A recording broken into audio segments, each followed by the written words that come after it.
Welcome to Credit Mistakes Keeping You Homeless. I'm Jen Hernandez, and thank you so much for being here today. Everybody wants to know about their credit. First of all, I want to tell you I'm proud of you for showing up and standing up for yourself. And I am committed to making sure that you have real facts, no BS, about everything credit so that you can increase your score and get into the home that you love. Who is this webinar for? So it's for anybody that might buy a home in the future. It can be 3 months, it can be 18 months, it can be 2 years, it can be 6 months.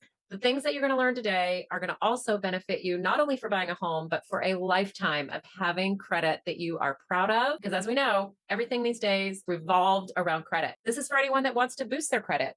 I've got some tips today that can boost you from a few points to maybe even 50 or 100 points. Now, not to discredit at all credit repair companies. They definitely play a role, and there's definitely people that need some extra help. I'm going to open your eyes today for some ways that you yourself can do this on your own, possibly without spending money that you don't need to spend on credit repair. So we're going to go through that. I'm also going to give you straight answers. So this is for anyone that has been searching online. You're confused because let's face it, if you do a quick search online, you get 10 pages of answers and who knows what to click on. So I'm going to give you the real facts, no BS, for everything that you need to know. I've been a mortgage loan officer for 30 years. I have pulled thousands of credit reports. In fact, I entered the business in 1995. We didn't really start using credit reports as we know them today until the early 2000s. It started to get really automated. So today, every month, my team and I pull from 50 to 60 credit reports. So I'm confident to tell you that that does make me somewhat of an expert. I see lots of credit and I see thousands of mistakes and I also see thousands of wins. So that's what I'm going to be sharing with you today. Make sure that you stay until the end. I've got a free giveaway for you that you're not going to want to miss. And I've also got a checklist that I'm going to give you access to that I spent hours compiling to save you hours to know exactly how to get some things removed off your credit permanently and get that score that you love, to get in that house that you love. Good news is that this is going to benefit everybody. So first I want to tell you the Carlos story. Carlos called me. Literally, this just happened to me a few weeks ago. This was very recent. And Carlos said, okay, Jen, my realtor told me to call you. I just found a condominium. I haven't talked to a lender yet, but this condo is perfect for me and my wife and my teenage daughter. What do I need to do? I said, no problem. Perfect. Let's do it. We took some questions on the application. What's your income? What's your credit score? What's your, social security number? How much money do you have? All the bells were ringing, except when I went to pull the credit, Carlos had a 520, y'all. He didn't even know it. He thought his credit was fine. I said, Carlos, I'm heartbroken to tell you that your credit score is 520. Now, for those of you that don't know, and we're going to talk about what credit scores lenders want you to have. And I can tell you that 520 is not it. I had to break it to Carlos that his credit was not good. He was about 100 points away from what he needed.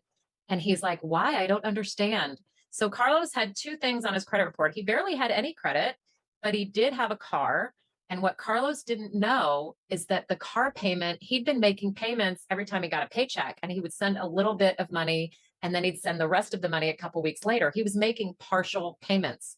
He didn't know and understand that you can't do that to creditors. They think you're making extra payments. So they were applying it in the wrong way, therefore triggering a late payment. The other mistake that Carlos was making is that he was overcharged on his credit card. He was like at 99% usage on his credit card almost every single month. Even though it was only like a $300 balance, he didn't know and understand percent utilization. So between 8 times late on his car loan that he didn't realize he was paying it incorrectly and high credit utilization, he was at a 520. Now, what happened to Carlos does not have to happen to you. And that I know is why you're here. So here's what we're going to learn today. You're going to learn the credit scores required for home buying by lenders. You're going to learn which credit score the lenders use. That's actually a big one. Every day I get calls and people think that their credit score is X and it's actually Y. So I'm going to go over that so that you know, how do I even know what my real credit score is? And then thirdly, we're going to go through some tips on how to boost your score. So this leads us to secret number 1.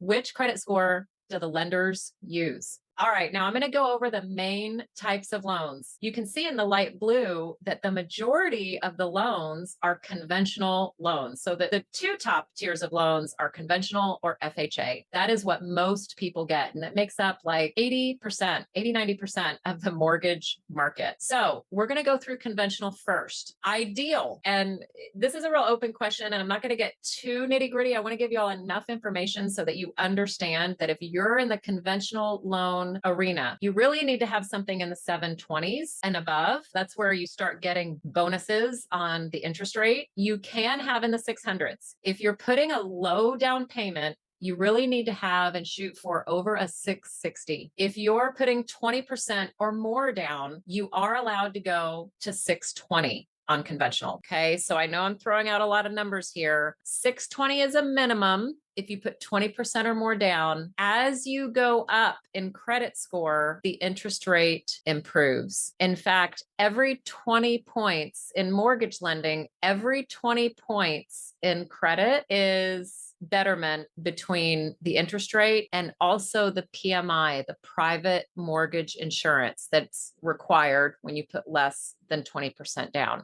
Conventional loans are actually the most stringent on credit score. Now, Jennifer, do you use the wives? Do you use the husbands? Do you use the borrower, the co-borrower? Sometimes we have parents buy together. We have parents sign for kids. We have co-inhabitants buying together. It's whoever's buying together, whoever is on the loan is the credit score that we use, and we use the lower of the two buyers. So it's really important for y'all to know that in every single one of these loan types, according to lenders, when you have a cosigner, now this is very important because this is going to save you hours of research online. A cosigner does not override crappy credit. So I'm going to say it again. Let's say that you have a 620 and your cosigner has a 780, which is an amazing credit score. Their 780 does not erase your 620. For the basis of the loan analysis and the basis of the interest rate calculation, the lower of the two is used. Lenders use all three bureaus, Experian, Equifax, and TransUnion, and it's the middle of those three. So the three scores are released, and we use the middle, not the average, the middle of the three. So that is the secret answer, the real facts, no BS about what lenders use. Now back to conventional loans. Conventional loans are the most strict on credit. FHA loans, the next highest used loan is Federal Housing Administration. Now, FHA loans have a limit. It changes every November. It's released. Every November it's released. And then in January, it becomes actual. As the home prices raise around the country, so do the loan limits, not only for conventional, but for FHA. Now, FHA loan limits are below conventional. Currently, conventional loans go up to $804,000.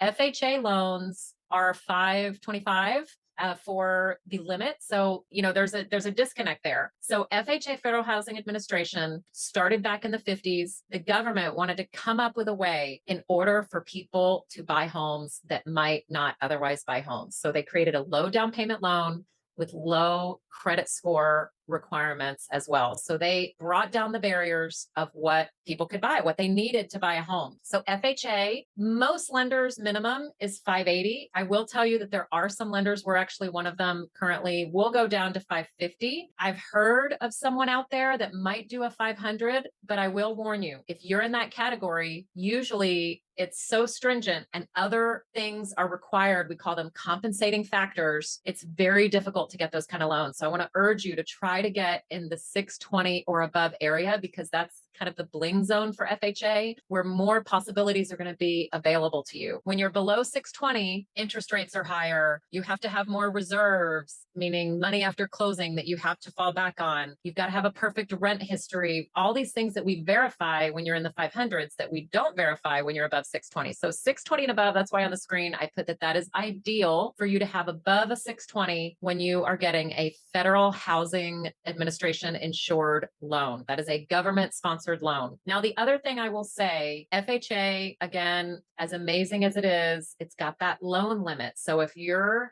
in the low credit area and you need a loan that's above that FHA limit, you need to up your score to be in that conventional loan credit score limit area. So it's a little tricky. I'm throwing out a lot of guidelines right now. It's a lot. So again, use that Q&A button. I am going to answer questions. Now, we're going to go over VA. VA loans help our veterans. Veteran Administration is only about 4% of the loans, but it is worth mentioning any of the government loans, the FHA, the VA, and then the USDA. USDA stands for United States Department of Agriculture. They are as well, just like FHA, lenient on credit. In fact, VA and USDA don't have a published minimum. However, most lenders, from their own wanting to have loans of high quality, will limit the credit score requirement and make, a minimum floor, usually in the 600 to 620 range. This is where lenders will differ. Some lenders will go to 600. There's a few that might go below 600, and USD the same. So there's not a written guideline for minimum credit score requirements on VA and USDA. So it will depend on the lender. So it's important that you talk to a lender once you are in any of these categories so that you know what is required. Now, I will mention about USDA. I get a lot of questions about this. USDA is a very sexy loan. It's 0% down.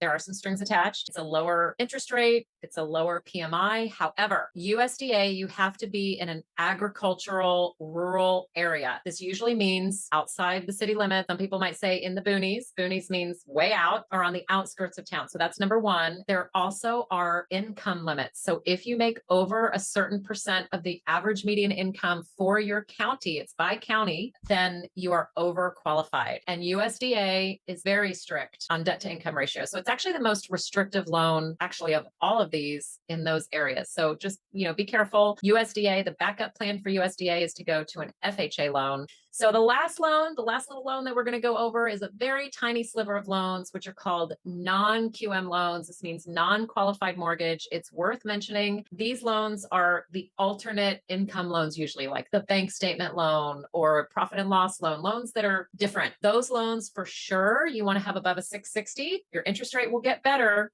as you get higher in increments of 20 points on those loans, especially. There's very little variance on those loans as well. So to be in the safe zone on those loans, I would try to really get in the 700 plus range for sure. And those are on the not what we call non-QM loans. But most of you are probably in the conventional FHA arena. Now, I will mention something very important that a lot of people don't know. So this is just a bonus information for you that, again, is going to save you hours of research.